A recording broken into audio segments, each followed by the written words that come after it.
Welcome to this week's episode of Local Threads. I'm Molly, your host, and this week I'm sitting down with Joshua Croke, an artist, a facilitator, and an activist out of Worcester, Massachusetts. Josh is the founder of Love Your Labels and the curator of third spaces like the Threads program, Drag Story Time, and the Queer AF Fashion Show, also known as the Queer Met Gala of Massachusetts. Let's get into it. Welcome to Local Threads. Thank you so much for having me. I'm so glad you were able to make the trip all the way from Worcester. And I'm so glad I know how to say that because I don't want to get dragged. I just learned that it's called the Paris of the 80s. What is that? Yeah, so Worcester, I actually should know the actual history of that, but I know there was an artist back in the day that referred to Worcester as Paris of the 80s. Yeah, And I asked people and they were like, I don't know who said it. It's yeah. like I even Googled it and there's no lore that I could find. Oh, I gotta interesting. drag up some people to I really will tell ask me. my friend Bill Wallace, who is the head of the Worcester Historical Museum, now known as the Museum of Worcester. And if Okay. one person in the world knows, it'll be Bill. I can't wait to know. Yeah. What is that? Yeah, and there's some cool shirts and stuff Yeah, that that's exist. where It's we like Paris were- of the 80s. At the comic store. I can't remember the name That's of it. entertainment? Yeah. Yeah. And I'm like, what is that? I kind of want to buy that shirt, but I want to know what it means first. Right. I don't want to be walking around completely clueless. Mm-hmm. So where are you from originally? So I actually grew up in central Massachusetts, so not too far outside of Worcester, in a tiny little town called Holland. And you went to school for art and design? So my higher ed journey is very colorful, and I'll give you the very quick snippet. So I left, when I graduated high school, I moved to New York City, and I went to conservatory at the American Musical and Dramatic Academy. Dropped out after a year, moved to California. Oh, wow. Spent some time with family and got into work, took some time off school, then came back to Massachusetts. I spent some time at Quinsigamond Community College and then some time at UMass Amherst, and I left both of those programs, went back to California, very figure out your life, girl. Yeah. And then I ended up coming back to Massachusetts to finish my degree at Worcester Polytechnic Institute. So I went from musical theater performance conservatory to an engineering school. Oh, my. And Yeah. not an engineer, but built my own major, which was creative design, technology, and business. So it was kind of this intersection of art, design, technology, and I did user experience design for many years. And then as a facilitator and someone who did a lot of workshops and things with users of technology products, and also someone who cares a lot about community and wants to be part of a solution to address challenges. I fell in love with community work and started applying the design practice to addressing, housing insecurity and working with populations of folks who are most marginalized in our communities, and saying we can use a design framing to bring community in, because I firmly believe that the people that are most affected by problems in the world are the people that hold the solutions. And oftentimes we live in a very patriarchal Yes. society that says these people, we feel so bad for them, we have the answer, and it's so often not the case. Right. And so really, as a designer, as a facilitator, and as an artist, really working in community with the people that are most affected by these issues to say, what do you need and how do we co-build something together to address it?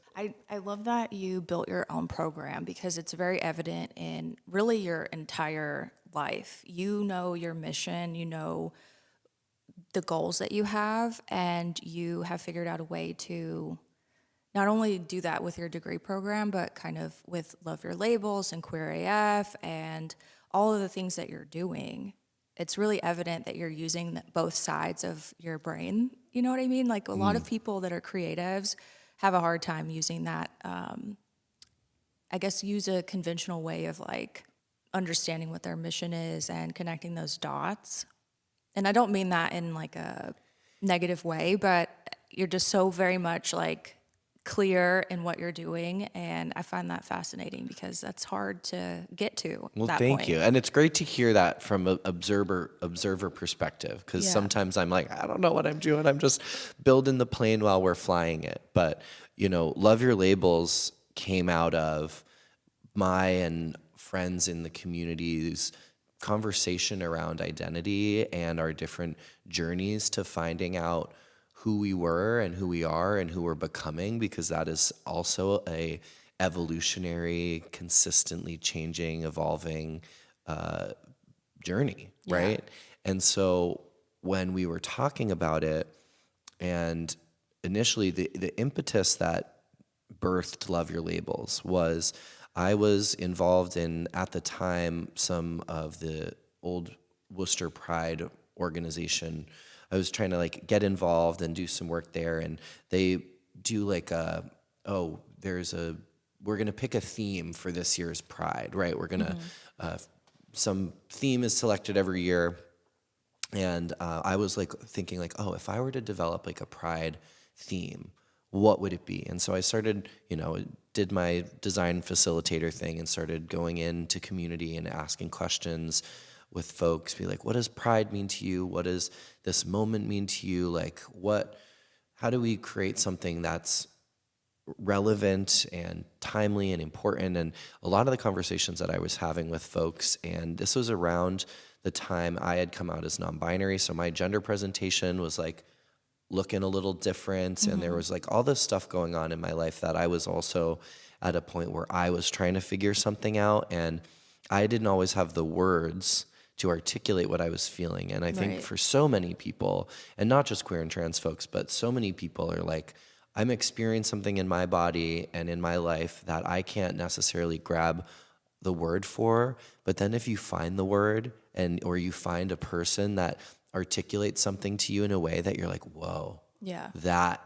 that's me. Yeah. So the labels that we claim for ourselves are really important. And there's also like a harmful stigma around labels, right? Right. Like things that people will put on you and say like, oh, you're this. And it's like, no, I haven't claimed that for myself. Like Yeah. I was told I was a gay kid far before I was ever aware or knowledgeable of what that meant, and I always had received it as an insult, and Right. because that's how it was wielded and that's how it was thrown, right? Yeah. Kind of coming to building Love Your Labels as an organization came out of that, like, yeah, the words that we use to talk about our lives and ourselves are so important because they connect us to others, and they're also not everything that we are. One thing that came to mind when I was listening to your podcast, Queer for Cities, right? Yes, Queer for Everyone Cities. listen, subscribe. New content coming soon. It's been a minute. But Yeah.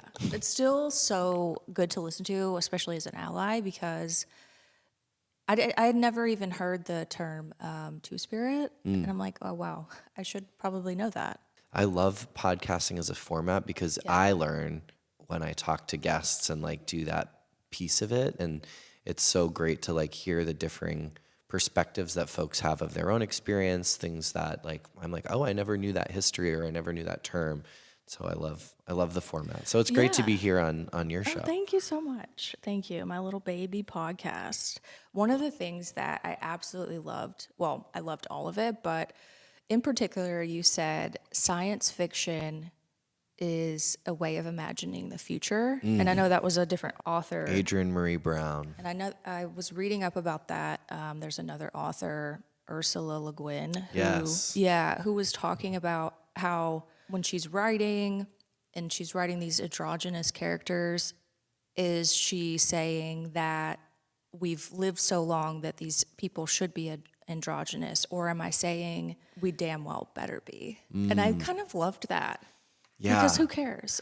Yes, we should exactly. be. 100%. And that's why I love sci-fi as like a genre. It's like imagining possible futures based on like what we know of now. And like even just like watching science fiction storytelling change as technology and as, the world changes is really fascinating. I'm glad you brought that up because you also said that you were a Star Trek fan growing up. I am. I'm still a Star Trek fan. Yes. The whole premise of that show is exploring the universe with like an open mind. And that's kind of how you live your life now, like Yeah, I every actually day. attribute a lot of my ability to come out into my more full self to Star Trek because I grew up in a very conservative religious family that was incredibly successful at sheltering myself, my sister, our family. Like we were in a very tight family in a very tight faith community. Hmm. And so we didn't listen to a lot of secular music. Like a lot of the things that we watched on TV were like not allowed. Like we didn't have cable when I was a kid. And so, but my dad loved Star Trek as a kid. And so I got to watch the original series of Star Trek. Yeah. And I think in their mind, it's like this fantasy, just like make believe world, and weren't seeing the like undertones of equality and equity and working collaboratively with people that have similarities and differences to ourselves. And, you know, Star Trek in so many ways, like Star Trek aired the first biracial kiss on TV, right? Right. As just an example. And also depicted George Takei, who's like, you know, super fabulous, famous queer man, as a Asian character at in a non-stereotyped role at the time that film was being made. And so it Yeah. had broken through a lot of these walls as a show, which I just like kept diving deeper into the layers of that as I Hmm. got older. And I was like, why do I love this? And a lot of people ask me like, Josh, how did you as like a queer non-binary person who grew up in the environment that you did come out of that and like in a way that really centers like equity and justice and liberation practice. And I was like, if I really start looking down at it, there are a lot of different factors that come into it, but like Star Trek. Yeah, it's so fascinating because while your dad watched that show, may have not have picked up on those things because of the way the world conditions us, right? Especially in the conservative, like Christian community.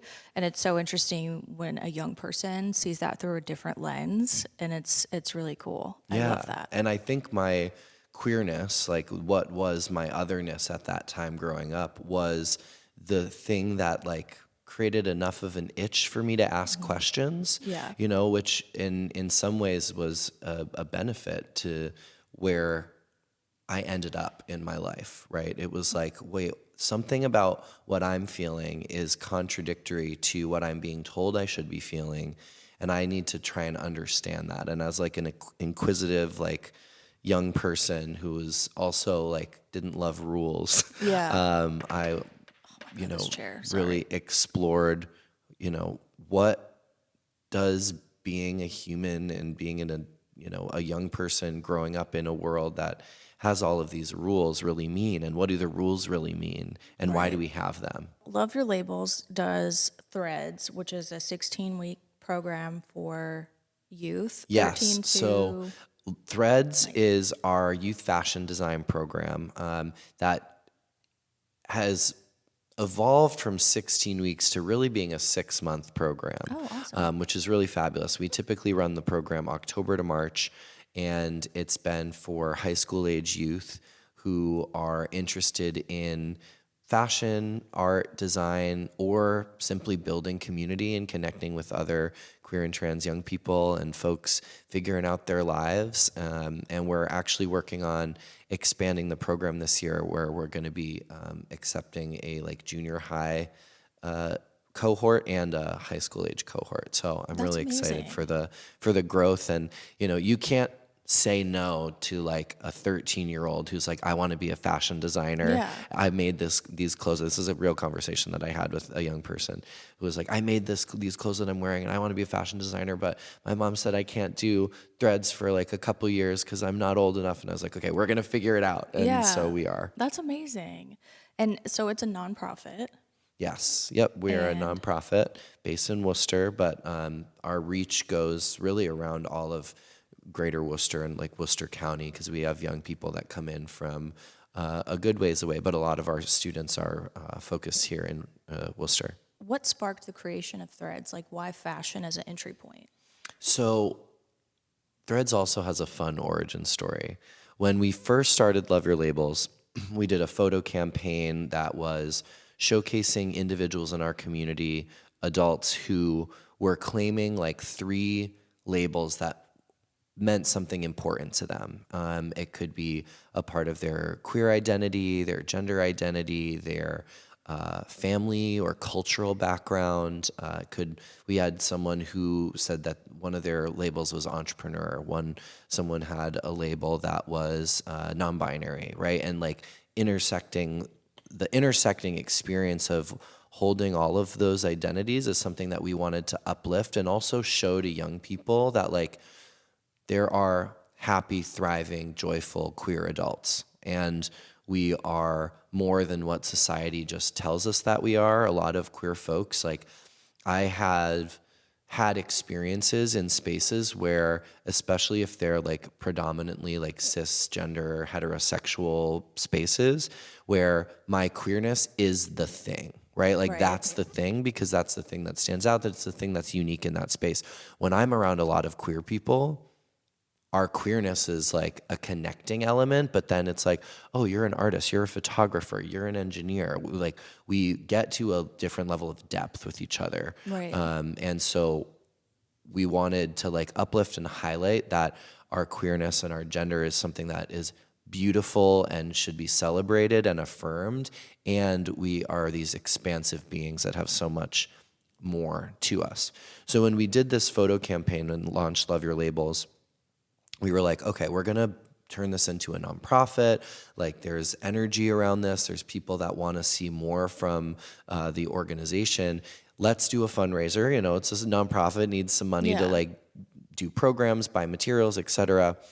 And so we said, all right, let's, instead of doing like one of those more traditional, like stuffy kind of plated dinner type gala fundraisers, we were like, let's do like a fashion show, right? Right. Let's do a fashion show, like labels. It's, you know, a cute play on the word of, you know, fashion and fashion label and things like that. And we were like, okay, let's do that. And so I was like, I've never organized a fashion show before. So what are we going to do? Yeah. How are we going to do this? And so we started reaching into our network and finding folks who were designers, and that led to someone introducing me to Sam Donovan, who is a 2-season Project Runway alum living in the greater Boston area. And we kind of met, and he was like, oh, I would love to do this. And so Sam was involved in our very first Queer AF fashion show, which took place at Electric Haze on Millbury Street in Worcester. Shout out to Electric Haze and Vicky, who have always been super supportive of queer community events happening in that space. So we did this fashion show. We had no clue if anyone was going to come. We pulled models from the community. We were like, hey, do you want to walk in a fashion show? Like our organization is growing to be all about celebrating every body, every person, every experience, and like shining a light on that and just creating a space for folks to be like celebrated and affirmed and raise some money for a good cause, right? We had a pretty packed house for the first event. And after the show, we were feeling so good. And Sam came up to me, who again has done like fashion weeks and Project Runway and stuff, and was like, this fashion show, like this scrappy little fashion show that we pulled together, was one of the most joyful That's amazing. moments that I've had as a designer, because it was so rooted in the community. And yes, it was about the fashion, but it was about so much more than that. And so we looked at each other and we're like, what if we started a program to do fashion design with queer and trans youth and really connect it to how fashion and how we express ourselves like on the outside can be such an affirming way on how we feel on the inside. And so Threads came out of that conversation, and we said, amazing. yeah. So that's the impetus. That's And what what started year it. was that? This was back in, I want to say 2019 Okay. is when we ran our first cohort of Threads. And it's amazing that you were able to push through the pandemic through that, because that's a lot to take on as a new nonprofit. It was. We had like a year and a half to almost 2 years of operating as a small baby organization, and then got hit by the pandemic. And we made a conscious decision to kind of pause some of the work because we were so young, and a lot of us were involved with other organizations and things. So we were like, all right, let's let this simmer for a minute and still be in community, reach into our community, see what folks need. And then as we came out of the pandemic, really came back. And actually, a funny little story. So we did two Queer AF events before the pandemic. And then as the pandemic was setting in, we had to like reschedule, and we bumped the planning, and then we finally ended up canceling for the couple years of COVID.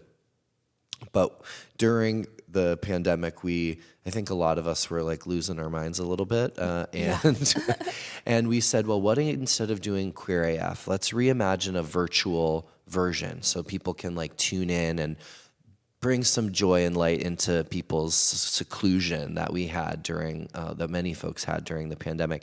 And so we said, let's do like a virtual pet fashion show. Oh, fun. And so we did a virtual pet fashion show. We called it Bored AF because That's so true. that was the time that we were in.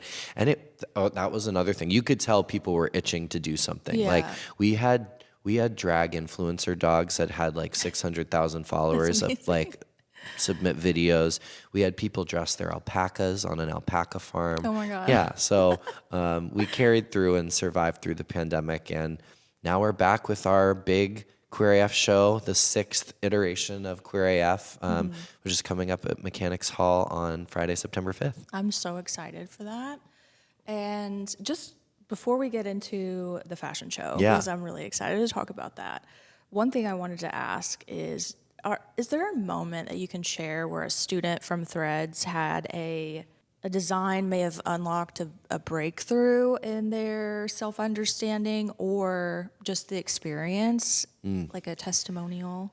Yeah, so there's a few that come to mind, and it's amazing getting to know these students through the program and how like just sitting and like working on something unlocks things in and of itself, right? Yeah. When the front end of the program, we do like sketching and collaging and just imagining like what do you want to create? What do you want to work on?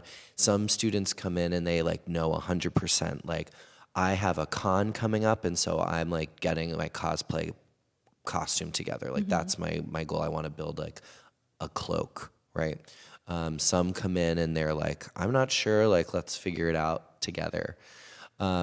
We have a couple students who have shared the impact of the program in a way that has been like incredibly moving for me and our team, who is privileged enough to like create the space that Threads is for these young people.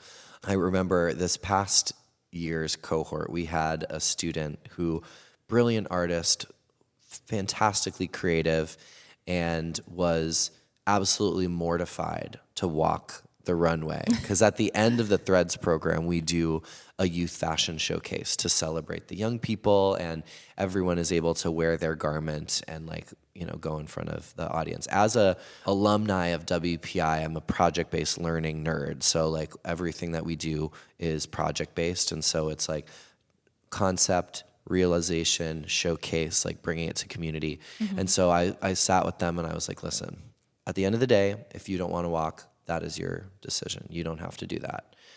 I would encourage you to lean into some of that discomfort, and that, it is scary to walk in front of an audience of 150 plus people, right? But I encourage you to do it. And at the end of the day, they did, and they walked, and they were like, that was mortifying. I never want to do it again, but I'm really glad that I did it. And Yeah. when they did that walk, you could see them beaming, and like they were smiling, and it was like, oh, I feel a little awkward, but it doesn't matter, because like the uproarious applause that the audience gives the young people is like so affirming. Yeah. And we've seen multiple students who have like come out of their shell and will go on to talk about how Threads has had an impact on not only their like skills as like a designer, a young designer, but also like they feel more confident just like walking into the world.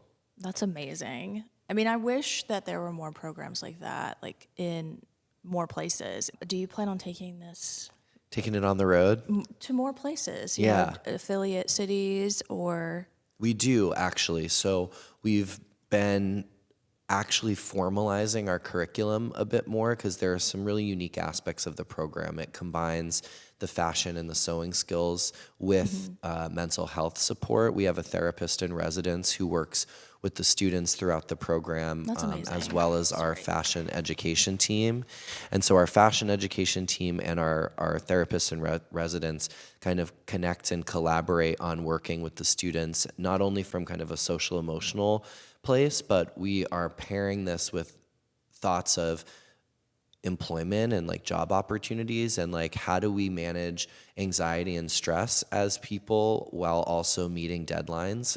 And fashion is a great way to kind of scaffold that, right? Because for folks who have not done a lot of fashion or like sewing, it's a lot longer than folks might expect, right? When you're finding your pattern, cutting your garment, sewing, doing all the alterations. If you're doing any like level of detail work, that takes a long time.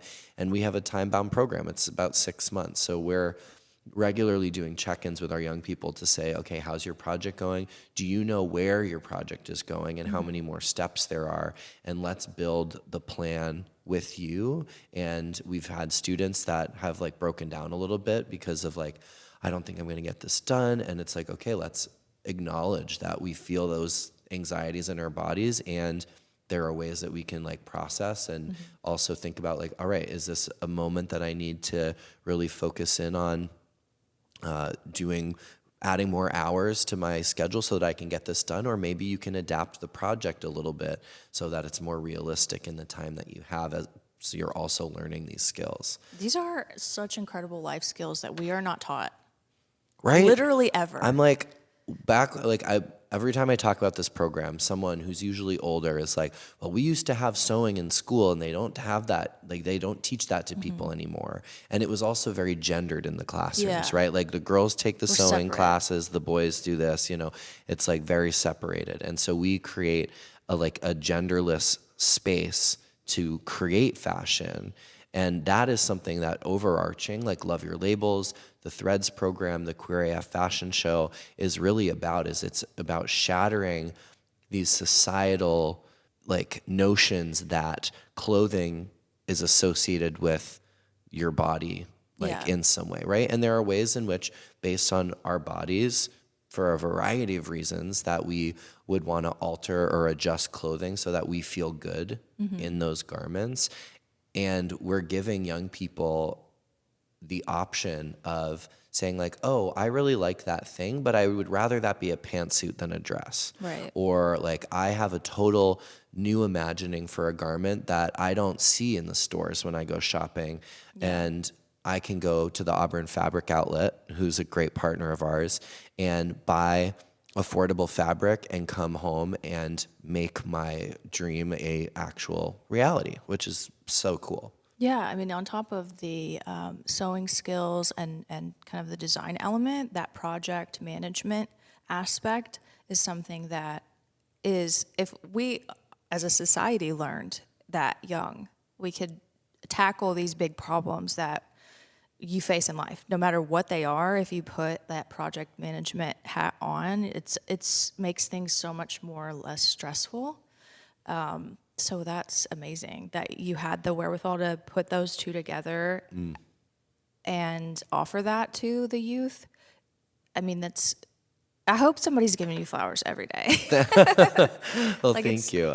Those things you don't learn unless you are like in a corporate environment or even in your college programs. It's kind of haphazardly thrown together. Yeah. And to learn that from someone who, obviously, you're very project management driven in what you do. So that's really great.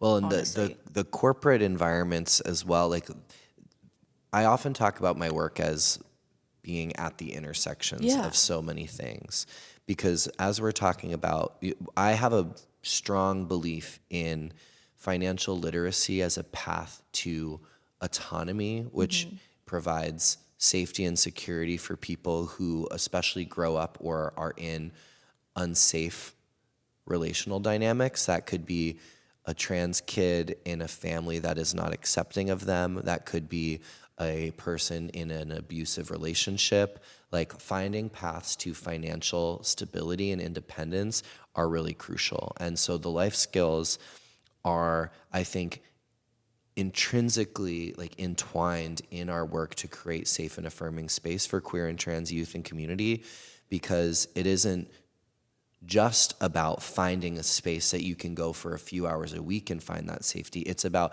how do we help support you on the full trajectory of your life to find a thriving, joyful existence. And part of that is, we live under oppressive capitalism, which I could go on a whole other tangent Same. about, right? I wouldn't do it as eloquently as you, but It's like we live under that thing. So like we do have to find things that help bring dollars in so that we can pay to shelter, eat, do things that we enjoy. And so we're really thinking about Threads and the growth of Love Your Labels programs as ways to, the floor is like, we celebrate and see and affirm and support you regardless of your gender, regardless of your sexuality. Those things are like things that we find are beautiful and we celebrate you. That's our floor.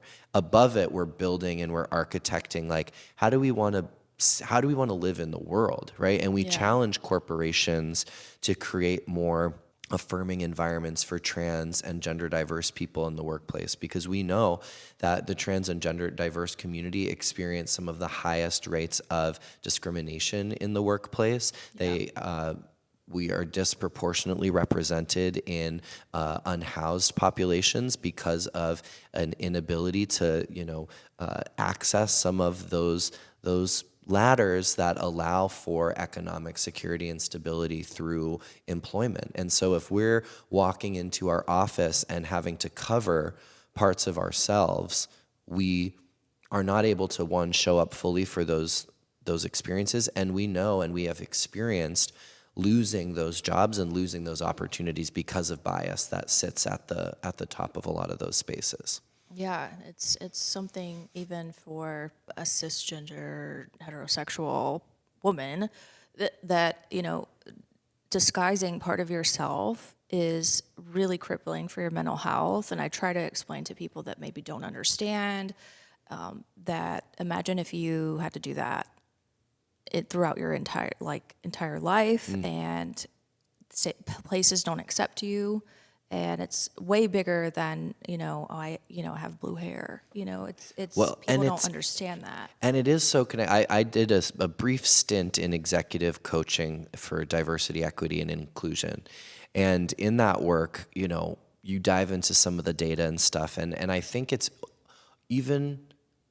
over 60% of cisgender white men will say they cover at work in some way.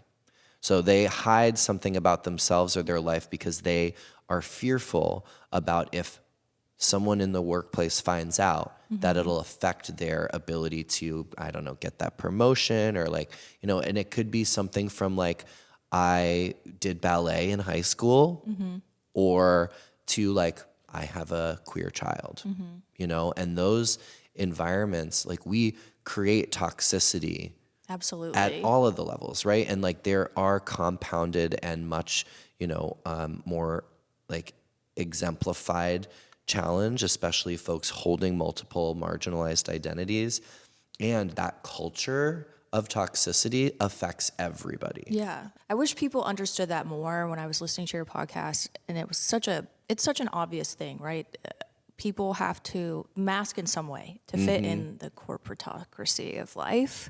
And I was talking to my husband, and I'm like, I wonder if all of this hate towards the LGBTQI plus community is not only, obviously there's religion, there's all these other aspects, but if it's just simply people having to mask their identity and then feeling like they don't have the permission or they're too stubborn to give themselves the permission because of this systemic, like just overarching oppression of fitting into a box.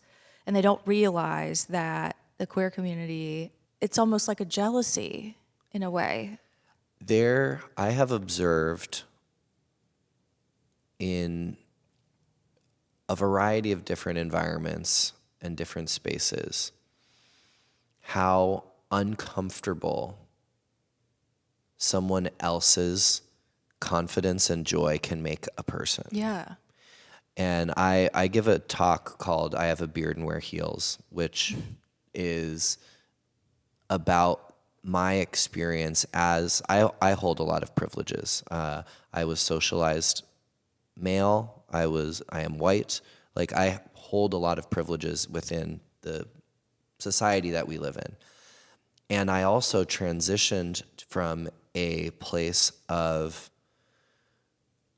palatable queerness where, oh, I'm like a white gay man in a suit going to the internship, and the guys are like, hey, we're going for beers after to watch the sports game, to someone who shows up in those spaces in a dress and heels and makeup. And if the men talk to me, and this has happened multiple times, the like CEO or the person that I could see pulling me forward, up that ladder for these opportunities is like, oh, Josh, I got to introduce you to my wife. She'd love to take you shopping. So like the difference of that experience was so eye-opening, and I'm like, I cannot fathom, and I can never understand. I can work to empathize with people who do not have the privileges that I have and have had to deal with that every moment moving through the life in the world. So that's just to say, like, we live in a society where I think for a lot of people, it is easier to be told what to do. Yeah. And folks don't want to necessarily like identify with that, what they're doing, right? But it's like when I grew up in the conservative church, right? And they said, you do this, you do this, you do this. Here are the rules. And I would say, well, but why does this rule exist? Like, what is this rule for? And they say, don't ask questions, you just do it. I'm really the wrong person to say, don't ask questions, you just do something. Yeah. Because at the end of the day, we can identify and understand why something exists or not, right? And I like go back and forth in dialogue with family and with people and parents of young students that we work with who are struggling to accept the gender or the sexual orientation of their kid because of their faith tradition. And I say, listen, it is not my goal in life to convince you to not hold your faith or be part of your church or do any of that. What I can tell you is what we know from the data: unsupportive environments that do not accept queer and trans young people increase their likelihood of suicidality, increase the likelihood of anxiety and depression. And what we do know also from the data, incredible research that's done through the Trevor Project, is that just one affirming adult in the life of an LGBTQ plus young person reduces their likelihood of attempting suicide by over 40%. Yeah, I heard that on your podcast, and I was like, wow, that's amazing. And that's just one person saying, I love you, I see you, thank you for sharing that part of yourself with me.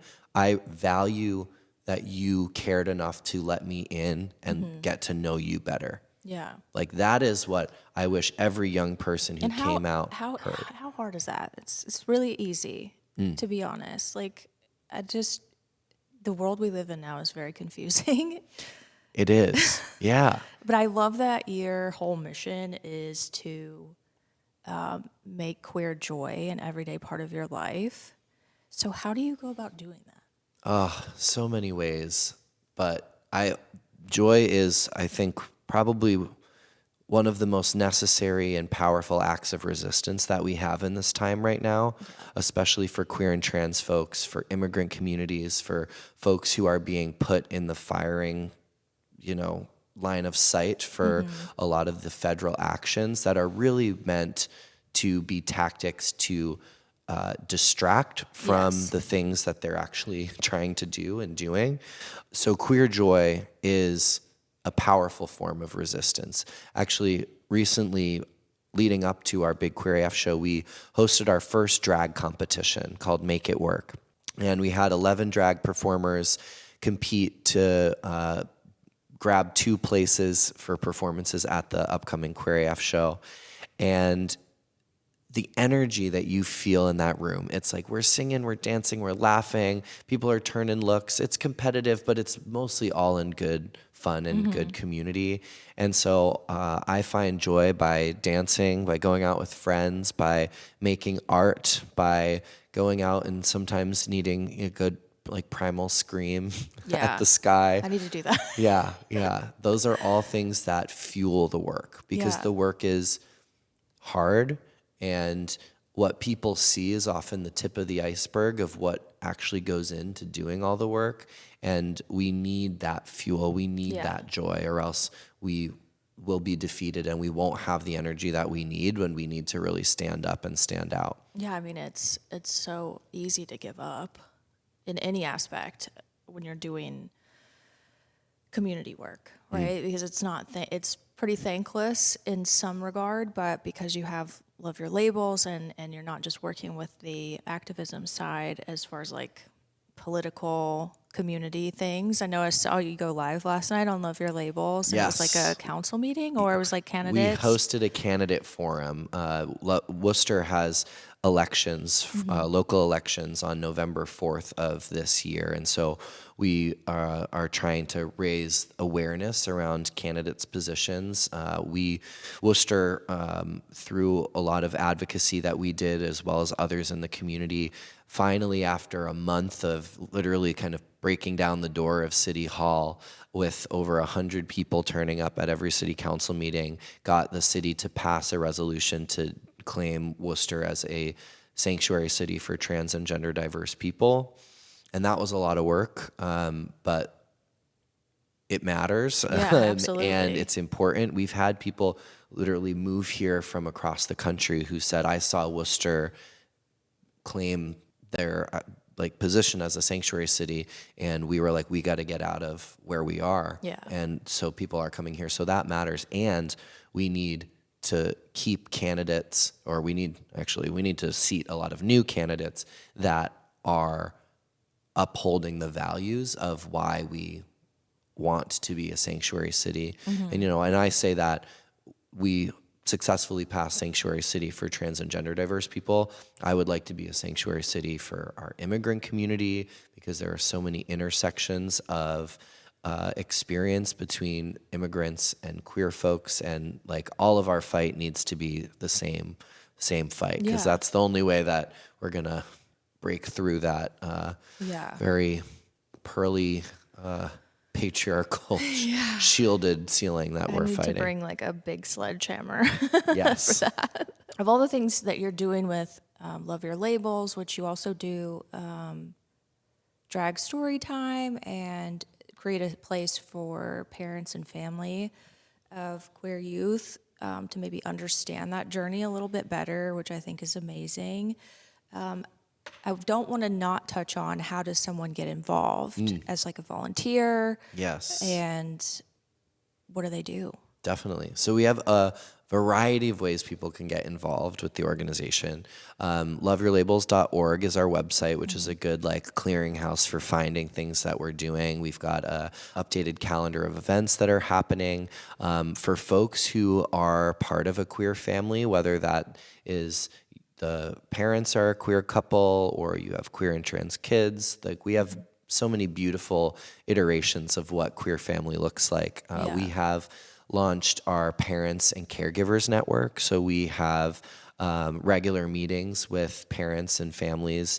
Sometimes it's just the adults talking about how they can learn more or get access to more support or do some more advocacy in the community. And sometimes it's like, let's get all the kids together and like hang out and create spaces where we're going to be around families that are going to be supportive and loving and caring and nurturing to each other. So that is a really exciting thing.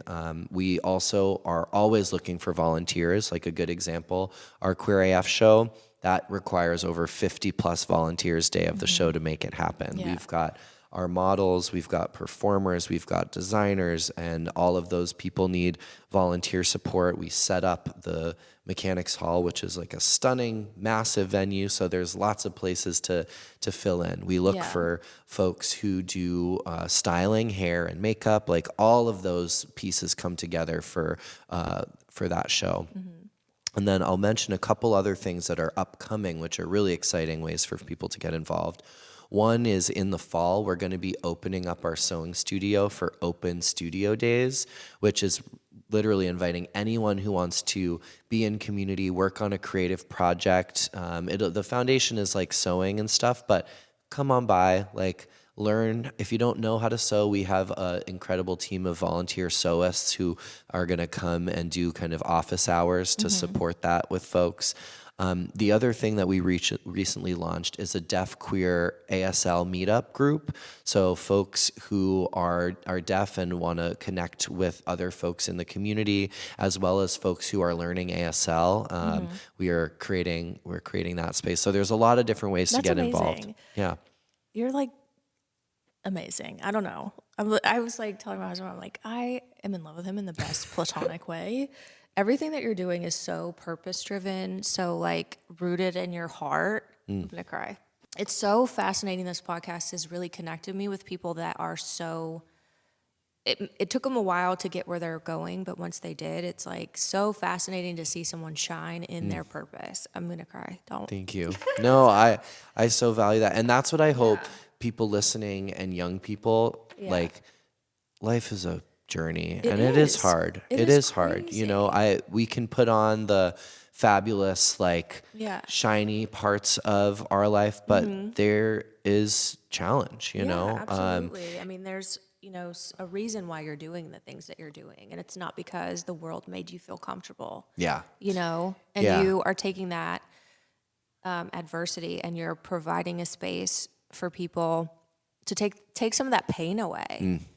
Yeah, I think the more I've done this work and the more I've lived through my own experiences and like talked to young people who are going through similar and different things than I did when I was a young person, Yeah. is like the less I think my goal in life is to try and make life easier. Yeah. It's about making life more joyful. Yeah, it's Because we amazing. all are going to go through hardship, right? Yeah. Like life isn't easy. We No. experience loss and death and job changes in our jobs and our education, our access to things, and we just have to embrace that we can prepare ourselves Yeah.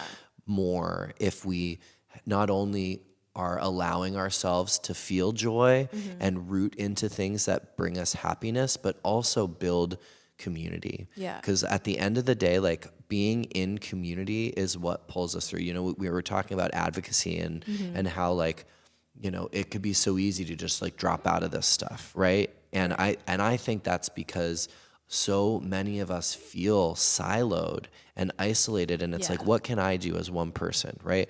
But when I'm exhausted and I need a break to just like binge watch Netflix for a weekend because I've just like had too much, Yeah. I know my community is out there. Yeah, exactly. And like Love Your Labels has an amazing team. One of the things that I'm most proud of over the past few years is we now have 3 part-time staff. One is a parent of alumni of our Threads program, and one is a former student of our Threads That's program. amazing.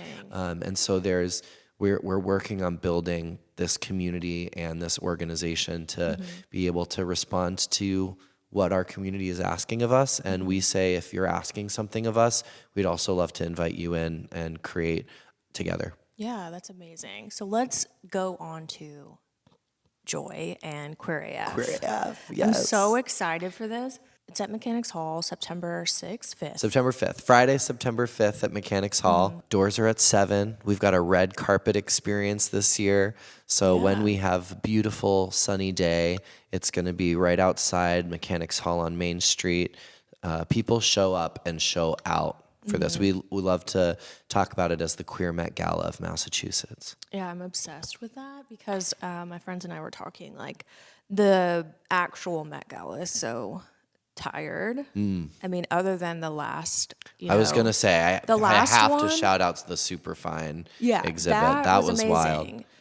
But at the same time, that was probably the best one in a long time, and it's just so overrated. Yeah, I think not this past year, because I think that there was finally a level of dedication to detail around like the history of like harm and community and like resilience and so much. I actually got to go see the Superfine exhibit at the Met, and I was like really impressed with how that was curated. But I think the last year, a couple of years ago, I saw a meme that was like, with everything going on in the world, the Met Gala very much feels like the Hunger Games, Yes. like Yeah. that like stark difference The of like capital. people are Yeah. fighting for their lives, and then we're looking at this opulence that we're uplifting and celebrating. Yeah, it's kind of lost the plot, Hmm. and I think it's way cooler to have something in the, like community driven, like Queer AF.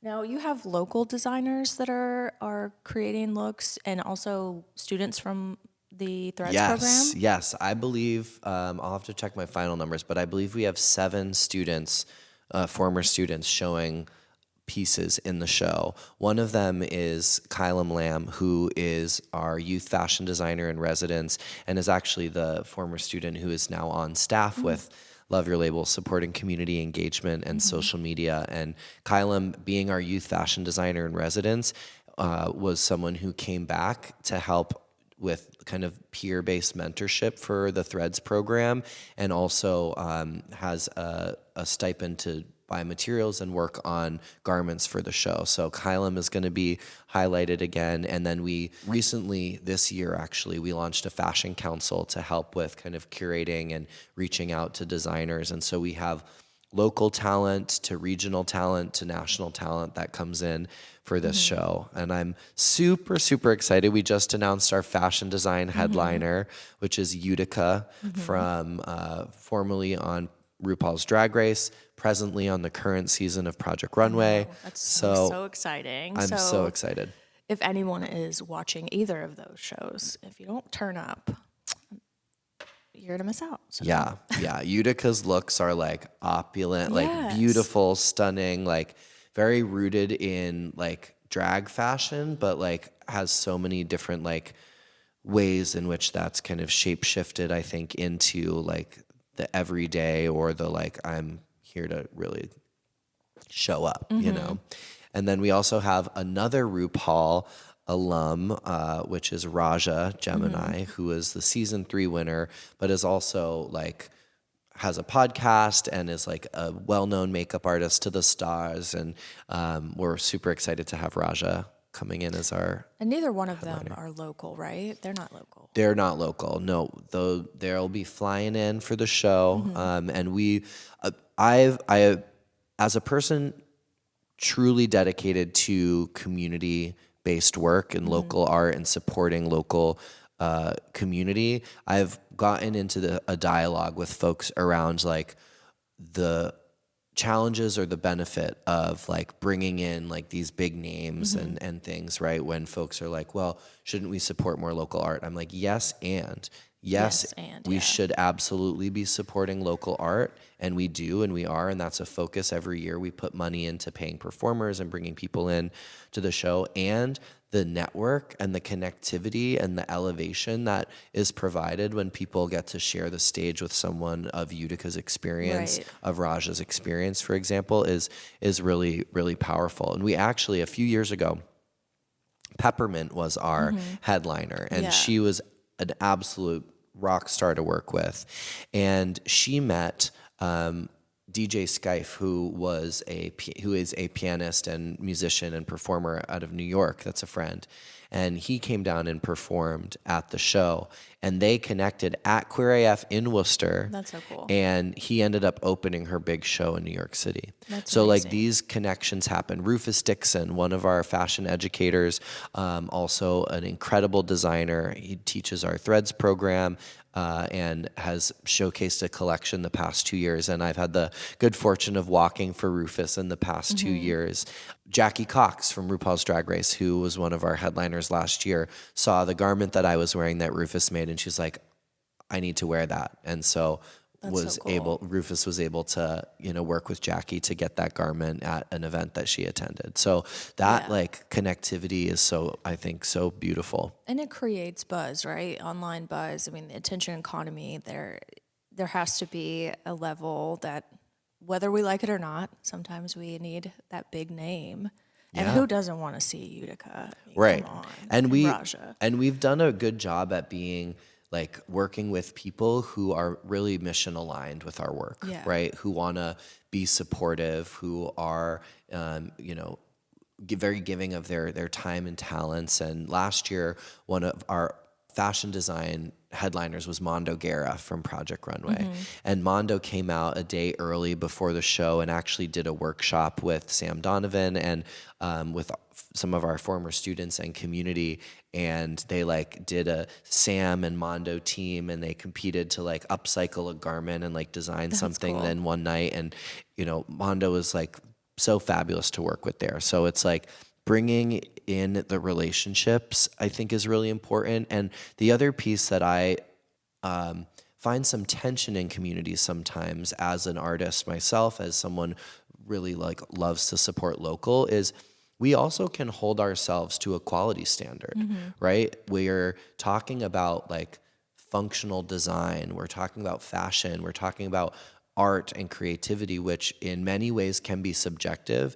And there are ways of like what's resonating with people, like Yeah. how is the audience responding to this, and like bringing in talent that we are like, this is high bar talent. Yeah. That also inspires our youth and our young people to say like, oh, I can do that, or Yeah. I'm like, I can see myself doing that in a different way, or a way that I think is a little maybe even better, right? I'm like that healthy, not total competitive nature, but like that healthy desire to constantly strengthen our art Right. is something that I am a huge proponent of. Yeah, absolutely. Finding inspiration in something you haven't seen before is so important as an artist or a creative. I'm constantly trying to get out and like experience something new, experience a different form of art, and it's really critical to like the creative process. So with Queer AF coming up, if people want to get involved or showcase a design or somehow be involved in the next Queer AF fashion show, how do they go about doing that? Yes. So reach out to me. We have our fashion council, we have our Queer AF planning team. So there's a few things that I'll mention, especially for folks interested in the next year's show, is we start recruiting designers in like the early to mid spring for the show that will happen next September. And we're always looking for folks that are, you know, like exploring new ways of working with textiles. We also really are committed to working with folks that are body positive in their fashion, that are focused on working with queer and trans folks. So we have like so many different perspectives that we try and really curate and bring into the show. Folks that are really caring about the climate impact of the fashion industry and are working with sustainable, reused, recycled materials, things like that. Please reach out to us. Like, start building that Oh, I'm relationship. so excited. I have someone in mind right Oh, now. good. Yes, You're yes. gonna love her. Okay, we are always looking Yeah. for folks. I'm so excited. We've got a great lineup of folks from this year, and I will forget if I name all of them. But Vo Stewart Baxter is a Boston area designer. We have a designer named Thorn Petal who's going to be in the show. So super exciting. So if you are a designer, please come connect with Love Your Labels, connect with Queer AF. We've got an amazing show that I'm sure we'll already be planning like the day after this show. Yeah. And then we also have a community-based modeling program. So anyone who is interested in modeling, and it's not like you want to be a model necessarily, if you want an affirming experience where people are going to celebrate and uplift you on the runway, it is an incredibly empowering experience, and it Yeah. has become one of like kind of our core programs. You are looking for right now for the current show, you're looking for makeup artists and hairstylists. Yes. And it's a volunteer position, so it's for your portfolio, but it's also for amazing cost. So Yeah, we what do else? offer stipends for folks that are, you know, not able to do a full, you know, volunteer contribution of their time, but it is, you know, for a good cause, Yeah. and so we are welcoming folks with styling experience, hair, makeup. Ideally, if you have some runway experience, that's great. But we are a good team, and we've got some folks that'll help pull all that together. Our roster of volunteer needs is like 50 people deep. So Okay. if folks are like, oh, I want to go to the show, I'd love to help out. It's like most of the volunteers are able to see the show at some level throughout the night. Yeah. And so it's like a great way to like come in and build community. And we have a really awesome team that puts this together, but we're definitely still open for some volunteers. Okay, I'll link everything on how you can volunteer in the show notes.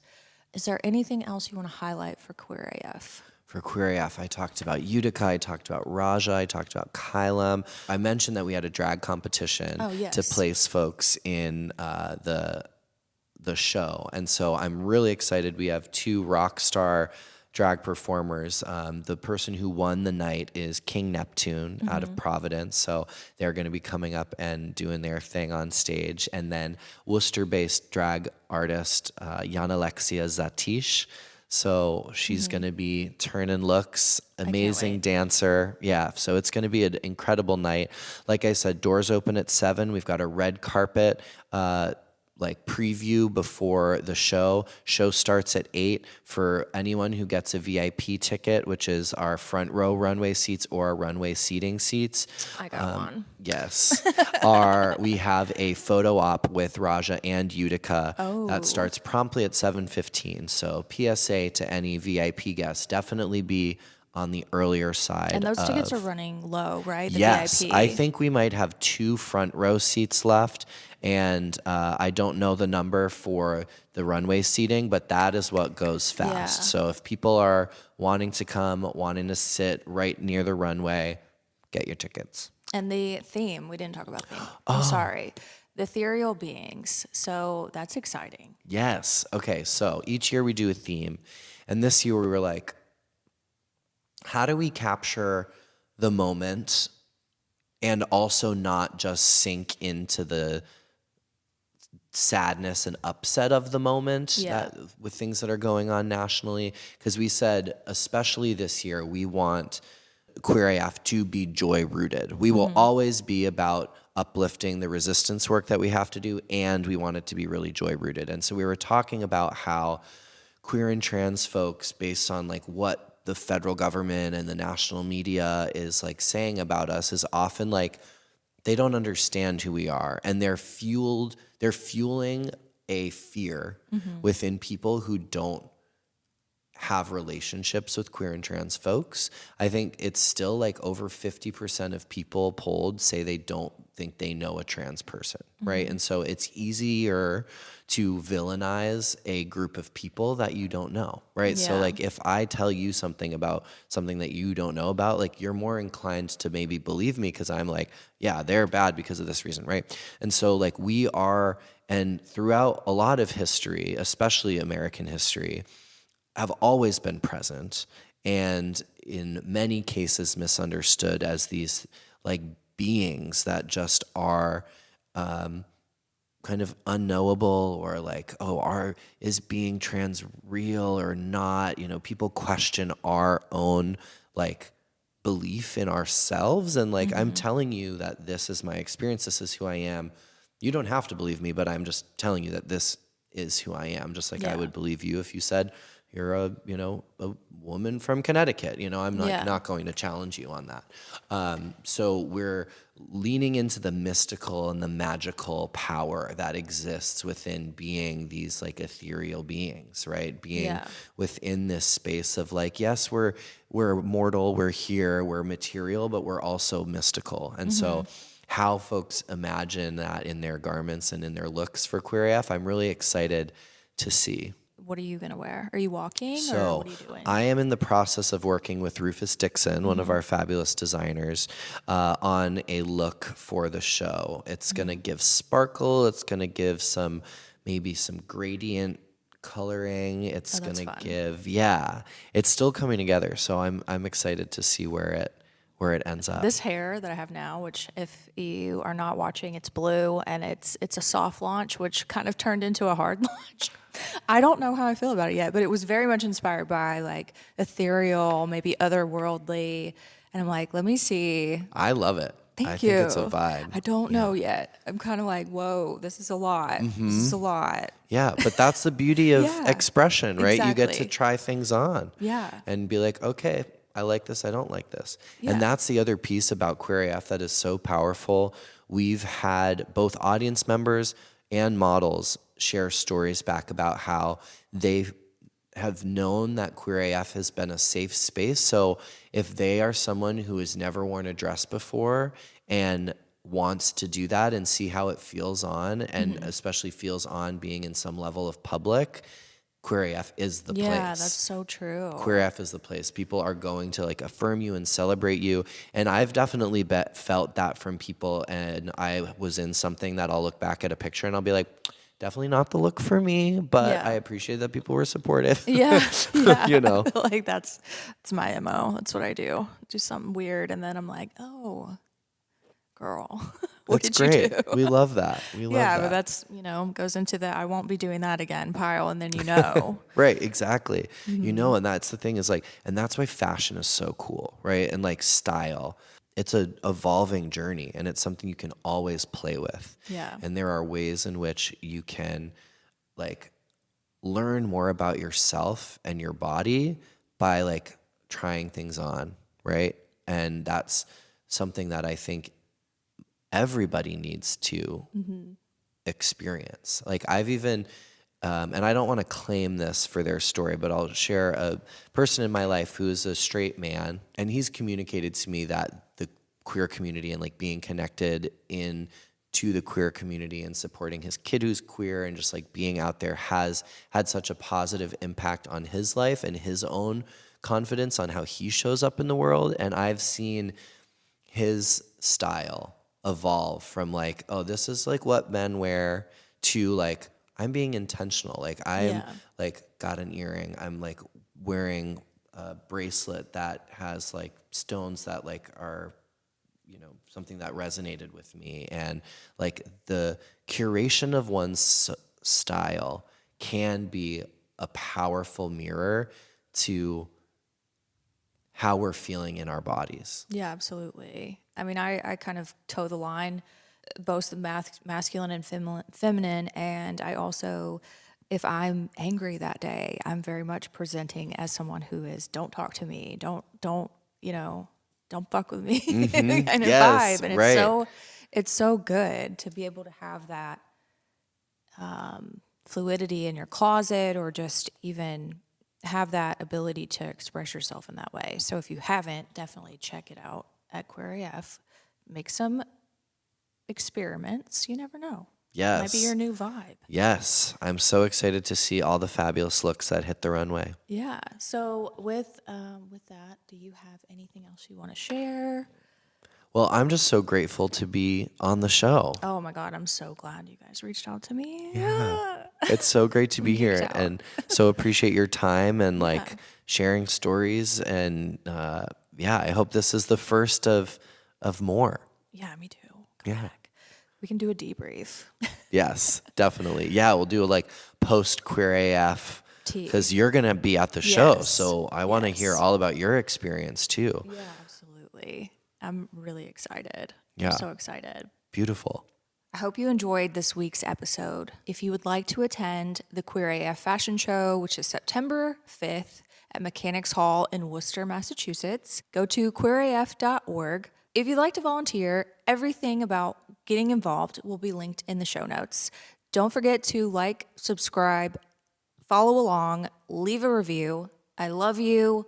I hope to see you at the fashion show because I will be there because I got a press pass, but I also bought a ticket because it's going to an amazing cause.